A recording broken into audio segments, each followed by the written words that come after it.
തലസ്ഥാനമായ കൊളംബോയിലെ ബന്ദാരനായകി അന്താരാഷ്ട്ര വിമാനത്താവളത്തിൽ പരിശോധന. ചെന്നൈയിൽ നിന്ന് കൊളംബോയിലേക്ക് പുറപ്പെട്ട വിമാനത്തിൽ പഹൽഗാം ആക്രമണത്തിൽ പങ്കെടുത്ത ഭീകരരുണ്ടെന്ന വിവരത്തെ തുടർന്നാണ് പരിശോധന. അതേസമയം പാകിസ്ഥാൻ പതാകയുള്ള കപ്പലുകൾക്ക് ഇന്ത്യൻ തുറമുഖങ്ങളിലേക്ക് കടക്കുന്നതിന് വിലക്കേർപ്പെടുത്തി രാജ്യം. പാകിസ്ഥാനിൽ നിന്ന് വരുന്ന ഇറക്കുമതികൾക്ക് രാജ്യത്തിനകത്തേക്ക് കടക്കുന്നത് നിരോധിച്ചു. കോഴിക്കോട് കൊടുവള്ളിയിൽ രേഖകളില്ലാതെ 4 കോടിയോളം രൂപ കടത്തിയ 2 പേരെ പോലീസ് പിടികൂടി. കർണാടക സ്വദേശികളായ രാഘവേന്ദ്ര, നിജിൻ അഹമ്മദ് എന്നിവരെയാണ് പോലീസ് പിടികൂടിയത്. സംശയകരമായ സാഹചര്യത്തിൽ ഇവർ സഞ്ചരിച്ച കാർ പരിശോധിച്ചപ്പോഴാണ് പണം കണ്ടെത്തിയത്. രഹസ്യ അറയിൽ സൂക്ഷിച്ച നിലയിലായിരുന്നു പണം.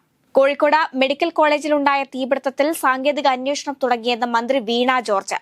സംഭവം ഇലക്ട്രിക്കൽ ഇൻസ്പെക്ടർ അന്വേഷിക്കുന്നുവെന്നും PWD ഇലക്ട്രിക്കൽ വിഭാഗം പ്രാഥമിക റിപ്പോർട്ട് നൽകിയെന്നും മന്ത്രി മാധ്യമങ്ങളോട് പറഞ്ഞു.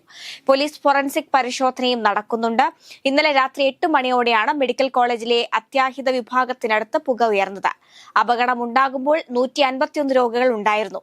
114 പേർ ഇപ്പോഴും ആശുപത്രിയിലുണ്ട്. 37 പേരാണ് മറ്റ് ആശുപത്രികളിലുള്ളതെന്നും മന്ത്രി പറഞ്ഞു. പത്തനംതിട്ട പുല്ലാട് 13 വയസ്സുകാരി നായയുടെ കടിയേറ്റ് ചികിത്സയിലിരിക്കെ മരിച്ച സംഭവത്തിൽ കൂടുതൽ വിവരങ്ങൾ പുറത്ത്. നായയുടെ കടിയേറ്റ ശേഷം ഭാഗ്യലക്ഷ്മിക്ക് വാക്സിൻ എടുത്തിരുന്നു. കോഴഞ്ചേരി ജില്ലാ ആശുപത്രിയിൽ നിന്നുമാണ് വാക്സിൻ എടുത്തിരുന്നത്. എറണാകുളം അമൃത ആശുപത്രിയിൽ നടത്തിയ ആദ്യ പരിശോധനയിൽ പേവിഷബാധ സ്ഥിരീകരിച്ചിരുന്നില്ല.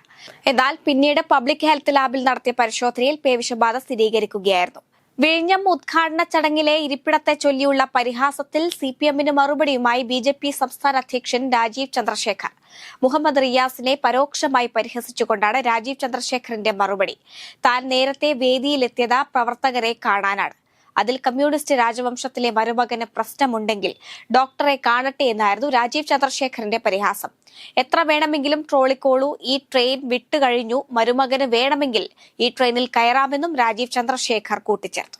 ചലച്ചിത്ര നിർമ്മാതാവ് ലിസ്റ്റിൻ സ്റ്റീഫൻ നടത്തിയ പരാമർശം സിനിമാ താരം നിവിൻ പോളിക്കെതിരെയെന്ന് സൂചന. മലയാള സിനിമയിലെ ഒരു പ്രമുഖ താരത്തിനെതിരെ പേര് വെളിപ്പെടുത്താതെ നടത്തിയ വിമർശനം വാർത്താ പ്രാധാന്യം നേടിയിരുന്നു. ദിലീപിനെ നായകനാക്കി നിർമ്മിക്കുന്ന പുതിയ ചിത്രം പ്രിൻസ് ആൻഡ് ഫാമിലിയുടെ ടീസർ ലോഞ്ച് വേദിയിലായിരുന്നു ലിസ്റ്റിന്റെ പരാമർശം. മലയാള സിനിമയിലെ പ്രമുഖ നടൻ വലിയ തെറ്റിന് തിരികൊളുത്തിയിട്ടുണ്ടെന്നായിരുന്നു ലിസ്റ്റിന്റെ വാക്കുകൾ. തലയിൽ ചക്ക വീണ 9 വയസ്സുകാരിക്ക് ദാരുണാന്ത്യം. മലപ്പുറം കോട്ടക്കലിലാണ് സംഭവം.